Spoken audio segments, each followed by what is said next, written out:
Hey everyone, welcome to another exciting episode of the Bulletproof Entrepreneurial Podcast. My guest today is Dave Cook. Dave is an award-winning author and a highly sought-after keynote speaker. He's a leading authority on sales training, coaching, and motivational speaking in the United States and around the world. He has over 30 years worth of experience in the corporate world where he has proven himself to be a consistent high performer in the world of sales. He is currently employed by Business and Legal Resources, and in the past 10 years, Dave has been ranked as a top producer, making multi-million-dollar sales consistently year over year. He's been a guest speaker at conferences in Las Vegas, Los Angeles, Orlando, New Orleans, New Haven, and many, many, many more places around the world. He's written a new book titled "So How to Be a Great Salesperson by Monday Morning." I'm pleased to have Dave on the show today to tell us a little bit more about himself, his experiences, and of course, his book titled "How to Be a Great Salesperson by Monday Morning." So Dave, welcome to the show. Thank you very much, Chi. It's an honor to be here. I've heard so many great things about you, and here we are. Great. Awesome, Dave. Awesome. So before we get started, I read your book. I read it twice because it's an easy read. It's very short and sweet and to the point. And it's not like theory, you know. There are a lot of pages, there are a lot of chapters in the book where it was just straight to the point, you know what you need to do. It's like the one that really caught my attention was the one say my name, where you have to say the person's name when you're trying to make a sale. And as soon as I read that, I was just like, oh, it's just like that Destiny's Child song, you know, say my name, say my name. And then I remember that, you know, whenever you're like in a relationship and you're about to have an argument, one of the fastest ways to diffuse it is to call the person's name and try and talk about something. Because once you mention somebody's name, there's always that instant recognition, instant attention, and whatever issue is going on tends to go to the background, whereas you can easily change the situation. So it was very practical and hands-on and not necessarily, you know, giving you abstract things or things that really work in real life. So I really appreciate you bringing all that together in your book. My pleasure. Good. My pleasure. So let's get started, Dave. Tell us a little bit about your journey to where you were today. How did it all get started for you? Well, the way it all got started is spring break when I was a freshman in college, decades ago, I might add. But you know, but anyways, so I was down in Florida, and this friend I knew down there, he had a Corvette, you know, and back in those days, that was the car to have, you know what I mean? Yeah. So I got his car, and it was so cool, and I was getting all this attention from people and stuff, and some of the ladies and stuff, you know. Anyways, but I was motivated to get that car, you know. So I went out and I found a job. You know, I found a job in sales, and I told all my friends, I said, I'm going to get a Corvette. And they said, no way, it's too expensive. You'll never do that. And I'm like, oh yeah, you watch, okay, you know. And I was just, so I went, my desire, I had a burning desire, not just kind of a desire, but burning, you know. Yeah. So I got this sales job in Toledo, Ohio, as a matter of fact. But the one thing I noticed, Chi, when I walked in for the sales job, and the owner of the company was reluctant to hire me. He didn't want to hire college students, but I told him point blank, I can do this, you know. But one thing I noticed when I walked in, and this always stuck with me, and this is what really got me going, is that I walked in and I saw the leaderboard, you know, and I saw the top 3 reps and the amount of money they were making and the prizes. And I'm like, well, that's where I got to be, you know, top 3. So I became friends with the top 3 people, and I picked their brains. I took everything they were doing, and I made it my own and became successful, because I always say the only difference between someone who's more successful than you, the only difference between someone who has something more than you is they just simply know something you do not. Yeah. That's all. And you got to find out what that something is. So that's what I did. so that's what you did. So initially, I'm sure you must have tried selling on your own. Did you have any success before you started picking people's brains to figure out what exactly would work in a sales presentation? Well, no, not really. I mean, this was my very first sales job. I mean, I was just thrown into it, but I knew I could do it. It's just something I knew I could do it, and I did. So tell us a little bit about, you know, that desire. How does someone develop the desire to go after what they want, because you wanted that and you were single-mindedly focused on that.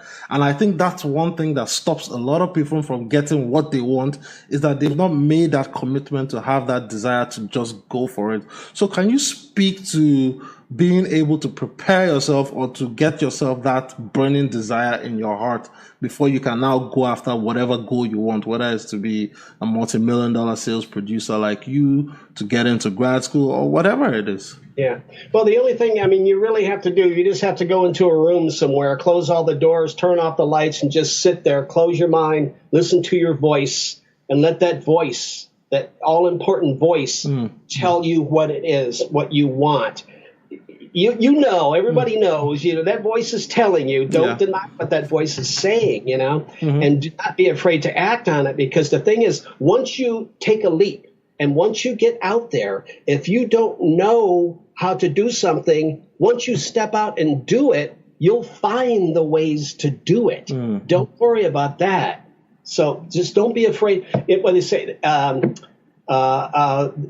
happiness is beyond your comfort zone, get out of your comfort zone, but don't be afraid. Listen to your voice to know that desire, but don't be afraid to make that leap, because once you get there, you'll find, oh, this is okay. Yeah. I know how to do this, and everything's happy and everything's, Awesome.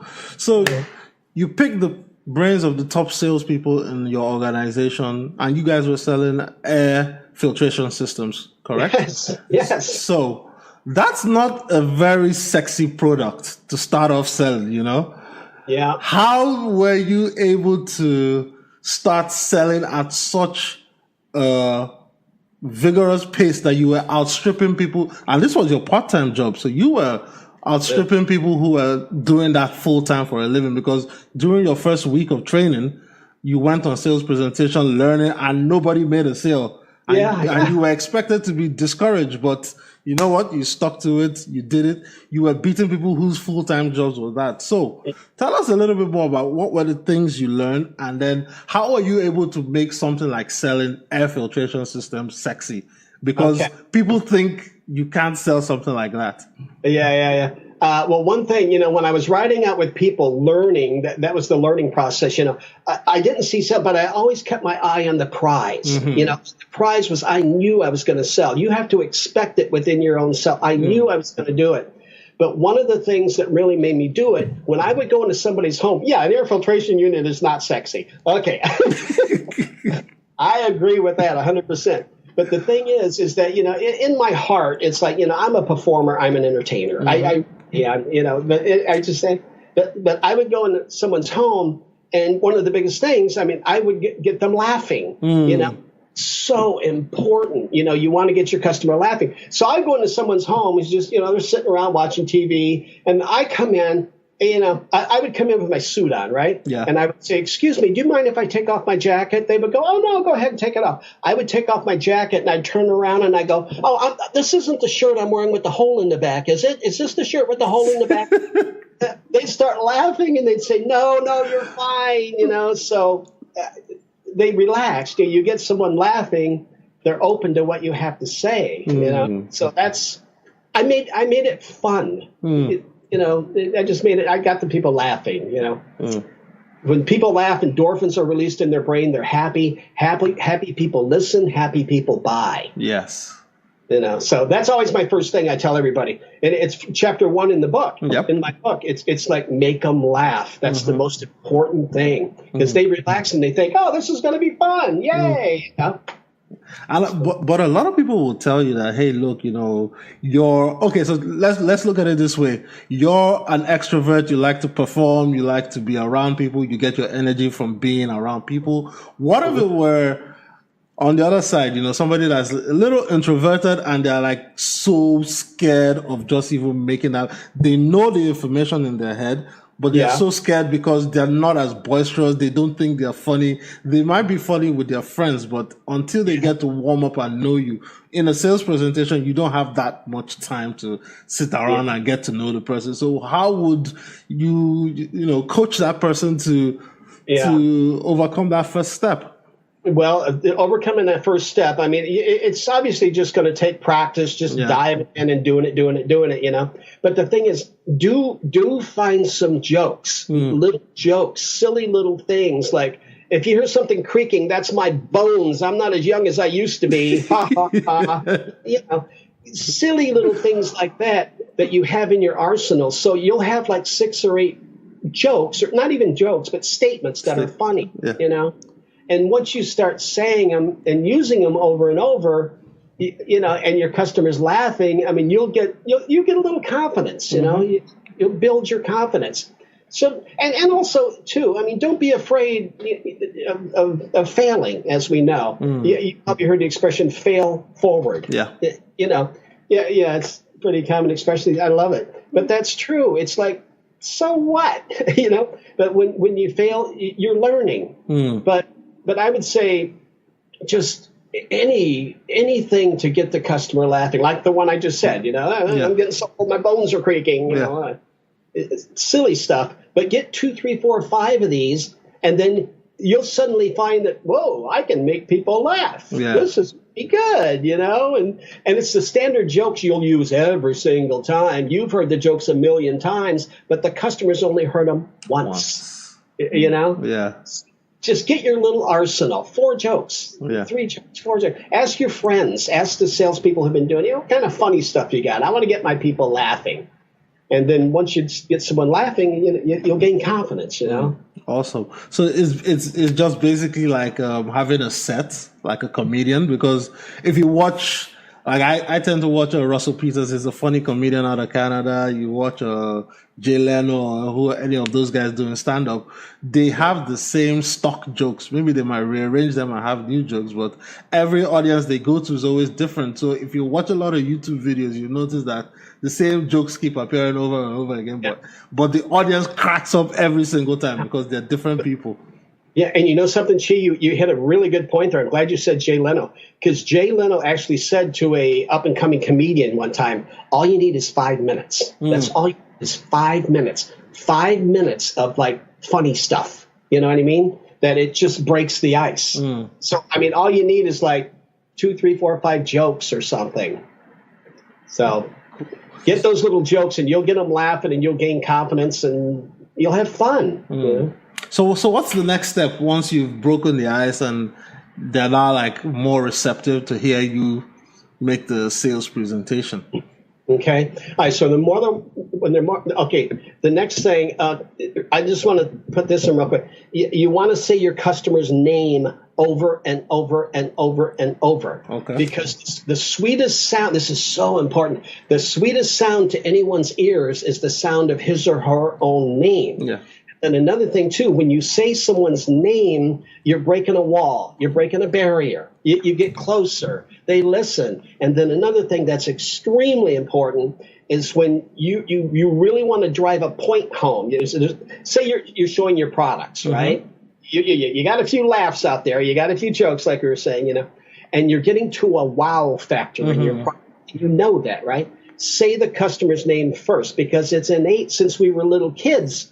Somebody says your name, you listen, you know. So, you know, your mother, as we were growing up, you know, so when you're getting to a wow point, say their name, because they have to listen. So it's critical. So they will listen to your wow factor. So say their name over and over. Very important. And also, I get excited here. I get going once I get going. But also another thing, too, is that you have to assume the sale. You have to know, remember this, when you're showing something to someone, assume that they already own it, okay? Yeah, all you're simply doing is showing them how to use it. Okay. They already own it. You're just showing, and by doing that, if you use the word your, it's like, let's say that you're selling a house. The product doesn't matter, you know. So you're selling a house. You're talking to somebody. You go, and this is your living room, and this is your bedroom. This is your swimming pool. Because when you say your, people subconsciously think, yeah, that is mine. And then, yeah, that's pretty nice, isn't it? Yeah. Oh, you know, they kind of subconsciously kind of own it already. So you're getting a little closer to the sale. So now one thing I've noticed in watching salespeople make presentations to me is that a lot of salespeople tend to get bogged down with the details of whatever it is they're selling. They tend to focus on the feature. Oh, it drives 0 to 60. It has air cooling. It has heated seats. Blah blah blah. Whereas in your book, you mentioned that you need to focus more on the benefit of what's in it for the person. So could you break that down a little bit more so that we can understand why that is so crucial in the sales book? No, I'd be happy to. Yep. Because remember this, everyone. People do not buy products and services. They do not buy products. They do not buy services. What they buy are the benefits they perceive from these products and services. Say like a car. You mentioned that, I think. Mm-hmm. Okay. All right. Let's say somebody's getting a car. Okay. They don't care what kind of wires are running to the light. They don't care if the frame's held together. What they care about is prestige. Like, I go back to my neighborhood, and people are going to think that I'm a big shot with this car. I'm going to look good in this car. We can carpool in this car. So you don't want to focus on how this frame's held together or how these doors work or any of that stuff. You focus on, you drive this car home, everybody's going to think you're some kind of big shot. I'll tell you that right now, and get a little laugh going, that kind of thing. But yeah, focus. They're buying benefits. They're not buying that car. They're buying benefits. They're going to look good in this car. They like that color. It makes them feel good. So you focus on those benefits, not the actual product itself. Mm-hmm. Mm. Now, one of the chapters in your book that I loved was, asking questions that reinforce the yes. Oh, yeah. You understand? So that they can be attuned to get used to saying yes to you over and over again. But there are savvy people out there like me. I've read the book Getting to Yes when I was in grad school. And that was one of the things I was trained in that book, which a lot of salespeople have adopted. If you present your sales presentation to somebody that has read such a book or has that information in their back of their head, wouldn't they think that, this guy is trying to, scam me into saying yes because he's trying to program me? I really don't think so. Okay. I really don't think so, because they might you don't, but I really don't think so, because they're so wrapped up in your product, But you got to do it delicately, Okay. That's it's pretty nice, huh? What do you think, Paul? Oh yeah, that looks good. Okay, great. Yeah. Now here's another part. Think that you like that? Yeah, that's good. So you have to be delicate with it. You can't pound it. But I've never had anyone in all the years I've been doing this, and I use the yes question theory all the time. Yeah. I go, pretty nice, huh? Oh yeah, that looks great. So I use it all the time, and I've never had any objections about it, or no one ever said, I know what you're doing. But I use it because I sincerely want to get a feel. Yeah. Pretty neat, huh, Tom? Yeah. If he goes, it's all right, then I'm going to know that I'm going to have to make some adjustments or something, So, I use it for myself as well. Okay. Honestly, but yeah, it is a fact that you get somebody, the more yeses you get going, that they get in a yes frame of mind. So now, what is the third-party close system? Okay, the third-party close.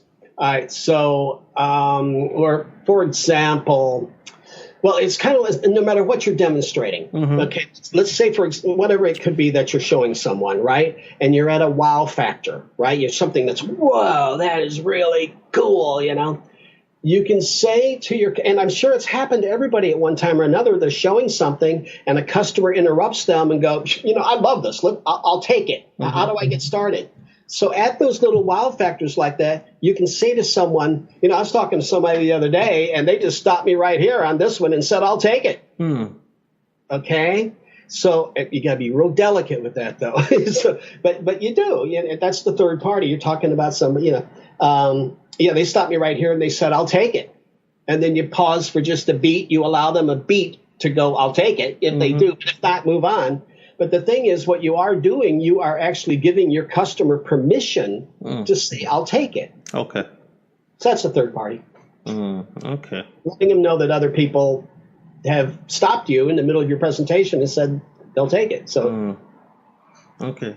Now, one thing is, so let's take a little step back because we're now in the sales process. You know, you're making the pitch. We're using the systems you have outlined in your book. Now, before you even get to present, you kind of have to market. You know, the person has to be aware of the product and service, and then they have to invite you to come in and make the sales presentation. Correct? Yeah. So talk a little bit about the way you do it, how you get to market your product or service so that you can get that invitation to be able to make that sales presentation. Well, I have to. Where I'm working right now, I have to tell you that all my appointments and all my tours that I demonstrate products and services via join.me over the internet. But all of my tours, they're set up for me already. Okay. Yeah, I'm not the one who makes the appointments or anything. Yeah. Oh, okay. So there is so in your case, it's sales and marketing are two separate functions that are done independently. Yeah. Yeah, that's true. But obviously with marketing though, I mean, you just got to call and benefits. Once again, back to benefits. What's in it for me? Okay. Now, another thing with sales that I've observed in the past is that most salesmen tend to be very persistent or like pushy to try and get the sale. Is that a good way to go about trying to get the sale or try to close a potential client? No. You can't be pushy, but yet you have to be diligent. You don't want to overstay your welcome or something like that. But one thing that I mean, people respect that you follow up, but at the same, it's a thin line. You don't want to be a nuisance. But I can tell you this: this is something that has worked for me every single time. All my 30 years of selling. Let's say that I'm calling someone. I mean, people, want me to follow up with them. They're not there. I call. Let's say I'm calling somebody for like the 7th time or something. And they're probably sick of hearing from me, and I still have to follow up. But this is a line; it works every single time. So if you are calling somebody for the 6th, 7th time, say this. Just say, Tom. Always use their name. Remember to get their attention. Just go, Tom. Forgive my persistence, please. But we scheduled a follow-up call, so I need to know what you want to do so I can update my records here in your account. So, but when you say, Tom, forgive my persistence, please, every single time I use that, people say to me, oh, no, that's okay. I mean, you're just doing your job. It's okay. Don't worry about it, Because, forgive my persistence, you're humbling yourself. People like humble people. And you're saying, please, you're being kind. So that works every single time. So if you think somebody's sick of hearing from you, open with that line. Okay. Tom, please forgive my persistence. Okay. So where should the pricing discussion come in? At the beginning or at the end when you're making your sales presentation? Oh, the pricing? Yes. Well, at the end, or if a customer in the middle of your presentation asks about pricing, go straight to pricing. Okay. Just go straight to it. Don't look like you're trying to hide it or anything like that. Yeah, but always, the end after I make sure I got all my benefits out there so they can see what they're getting out of my product, And does that leave room for haggling and trying to get a deal out of it? Because I know a lot of people will always want to negotiate once numbers start coming in. Well, what do you mean, doing it at the end? Or No. I mean, when you say, take for example, I'm trying to sell a car and I'm like, okay, so how much is it? And the salesman goes, oh, it's 60K or 65K. The next step is for the customer to try and start negotiating. So how does one start handling the negotiation before you close the deal ultimately? Yeah. Well, one thing, I mean, everybody in sales, most people can be flexible, So, and that's another thing. I never use the word discount, because it sounds like a shopping center or something, or grocery store, buy one, get one free, we're having a discount. It's always like, well, I can be flexible. Okay. I use the word flexible instead of discount, because it just, classes the whole thing up. But what do I do in cases like that? Well, I know how flexible I can be, and I don't know. I just feel the customer out and see. I do what I can do because ultimately, obviously, I want that customer happy, so they'll just keep coming back. Yeah. So I don't know if that really answered your question, but every case is a case by case basis, as they say. Everyone's a little bit different, So I know how flexible I can be, so I'll be flexible at times if need be. Okay. Okay. All right. So this is going to go straight to the case study part of the discussion, where let's say we have somebody listening to this podcast right now as I'm interviewing you, and they're saying, "Okay, that's all great, Dave, but guess what? I'm just about to interview for a new job selling HVAC, AC units or whatever, HVACs, and I don't know how to." I don't know how to sell. I don't know how to, make sure I get the job. Well, take, for example, the person is going into an interview to get their first sales job. How can they sell themselves to get that job? Okay. Well, first of all, do every single bit of research on that company you possibly can. Go to their website, break it down. So you want to think when you're going in for an interview. Don't be timid. Don't be shy. Find out every single thing there is to know about that company, who you're going to interview with, what they do, check them out on LinkedIn. They like to go fishing or whatever it is they like to do. Know all of this stuff. And also, one of the biggest things you want to let someone know, I don't care if you have experience or not, that you have a burning desire to work for them. So you want to kind of flip it around a little bit that you're interviewing them. Because interviewers, they're so used to the same old standard questions, But you come in with your stuff. I see that your company just acquired another company like 3 weeks ago. Wow, that is really something. That even makes me want to work here even more. I'm so excited about what you have going on here. So think in terms. You got to think that you have to think that they are lucky that you are there. You have that kind of confidence. They're lucky you're there because you can produce for these people. But really do your research and do think about flipping it around where you're interviewing them, because they'll respect that. Because they'll respect it. They'll be honored and thrilled that you've really done some research about them. Okay. And so on another side, take, for example, local business owners like mom and pop stores, like your local pizzeria or whatever, who they've been doing the same thing over and over. They have their customers, they have their process, and it's just okay. But, they could be better at selling their products and services. They could really improve.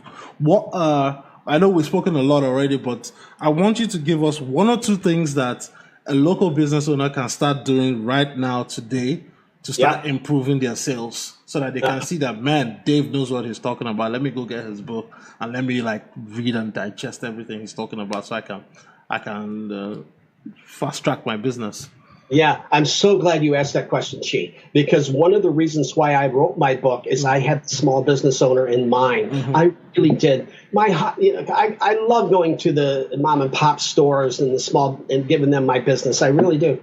So I was thinking about them when I was writing my book. Because so many times I'd be in a mom and pop store and they're so proud of what they have. This came from the old country, or my grandmother stitched this with each little, things. They're so proud, I love that, So, but anyway, so they're showing me their products or the pizza place or whatever it may be, And the thing is, they know how to demonstrate their products, but they don't know how to sell their products, okay? So many times when you're showing somebody something, my biggest advice to the mom and pop place or small business something is to ask open-ended questions. Okay. So when you're showing somebody your product and they're all excited about it, you kind of have to close the deal. You kind of have to say, "Oh, I'm so glad you like this. How many of these would you like? I've got a bunch in the back. How many would you like?" And they're like, "Oh, I'd like 4 of them, please." That little thing, how many would you like? When do you want to get started? And also, saying the customer's name. I know I've said that before, but it's so important. It makes them feel warm and invited, But the biggest thing I always saw, there's many times I've been in a mom and pop store and I left and I said, if they would have only said, how many do I want? I'd have said 4, now that I think about it, But it really is the asking. That's the biggest thing with the mom and pop thing is the open-ended questions. It really is, because they can tell your sincerity. Yeah.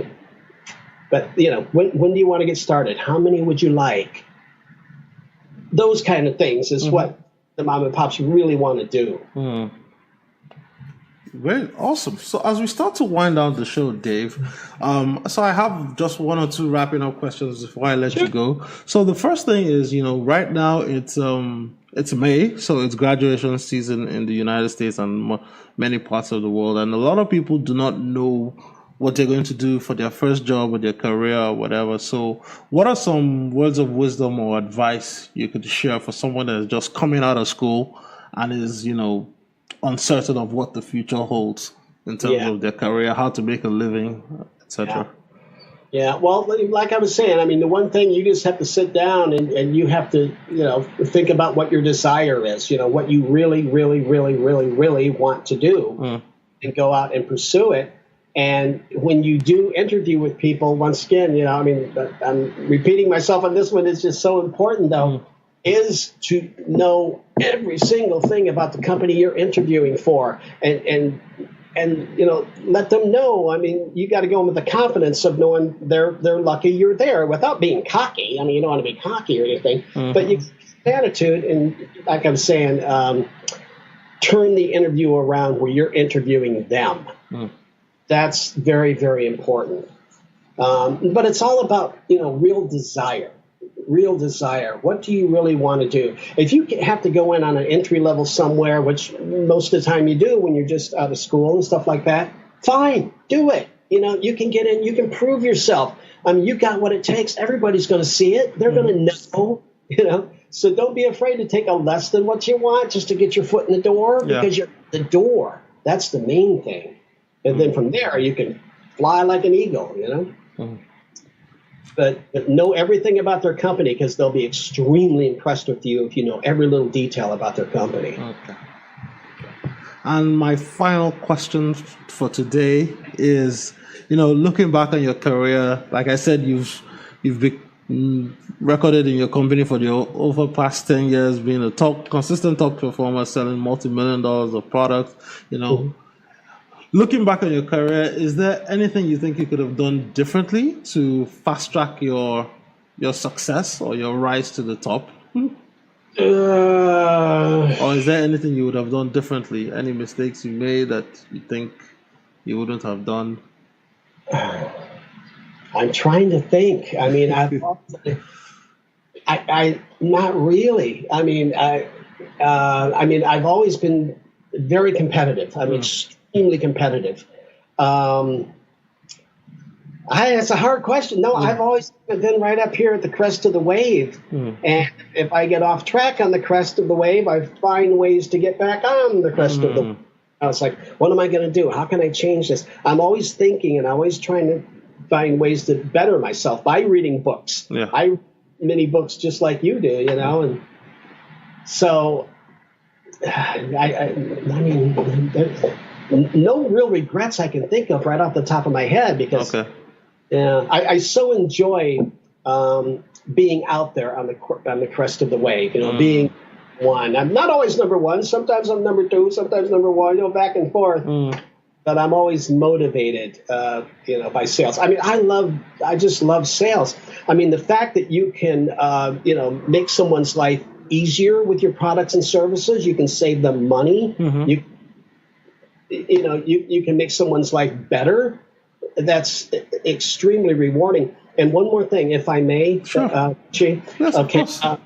Now, one thing, everybody, ultimately, you want to transcend when you become a salesperson, or everybody's a salesperson. It's like if you're talking, you're selling. Everybody's but the thing that you want to do, you want to transcend salesperson. You want to get beyond that, and you want to become someone's trusted advisor.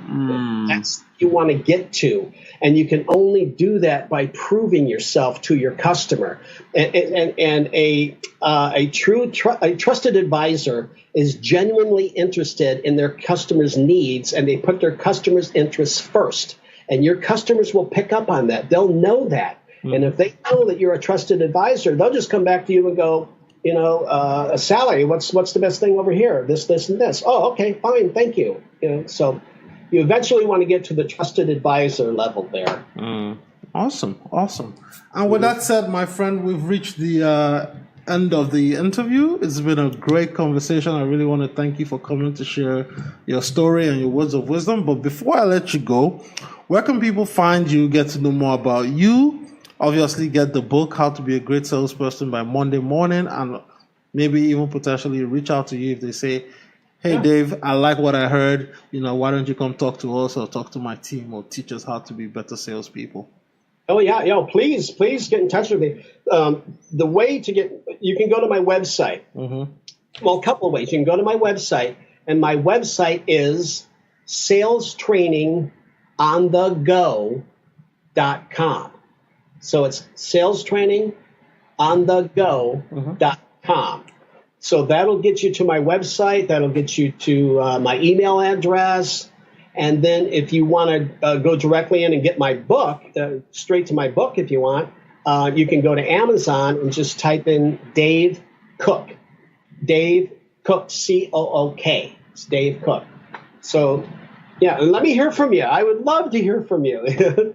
Yeah, so website, salestrainingonthego.com, or direct to the book on you can get to the book that way, too, on my website. But if you just want to go straight to the book, it's Amazon Dave Cook. Okay.